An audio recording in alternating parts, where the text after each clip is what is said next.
With that, we move on to a CNBC-TV18 exclusive as the impasse at Jet Airways resolution continues.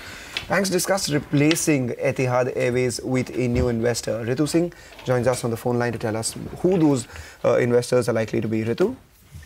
Well, we don't have an answer for who those investors would be, but yes, the important development is that banks are looking to replace Etihad Airways if it insists on exiting from Jet Airways with a new investor. It could be a private equity investor. It could be a fund that banks, are hopeful that will replace Etihad Airways. There are some funds like TPG, for instance, that have already done a due diligence on Jet Airways earlier when talks were on, and therefore banks are hopeful that now with time of the essence, they're hopeful that some of these players that have done due diligence can come forward to replace Etihad Airways, and this will be in addition to what NIIF has proposed about 20% stake which they're willing to buy.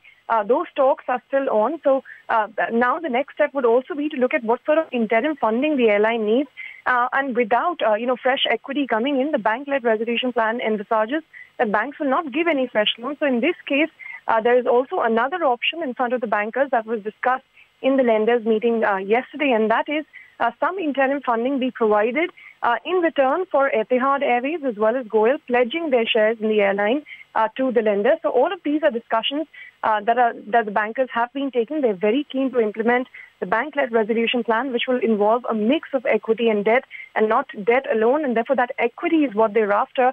And they're in talks with some potential investors. Hopefully there'll be some update on that front soon.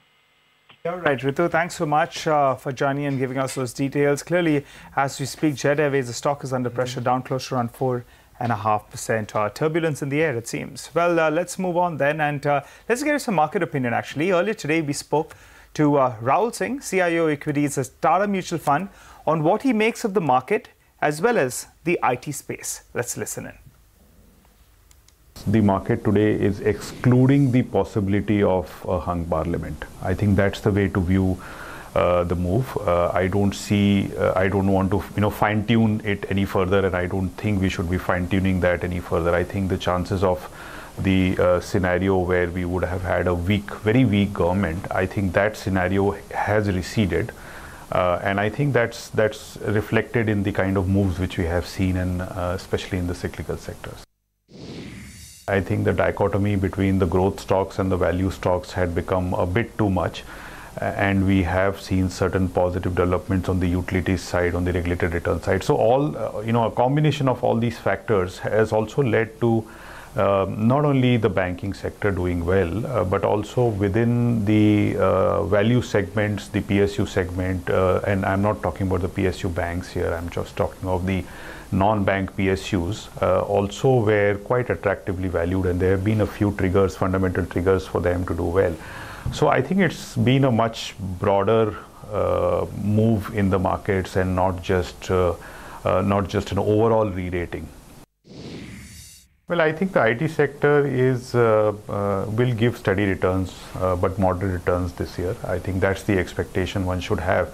Last year was the year when there were earning upgrades and valuation upgrades. So there was a kind of a virtuous cycle which you saw in these stocks.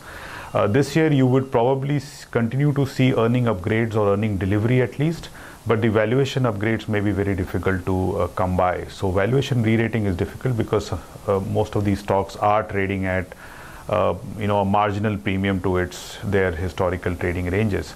So we would not see a valuation re-rating like we saw last year, and therefore I think for a moderate return and a neutral stance, that's good enough for this sector. All right, so that's some important market opinion coming in.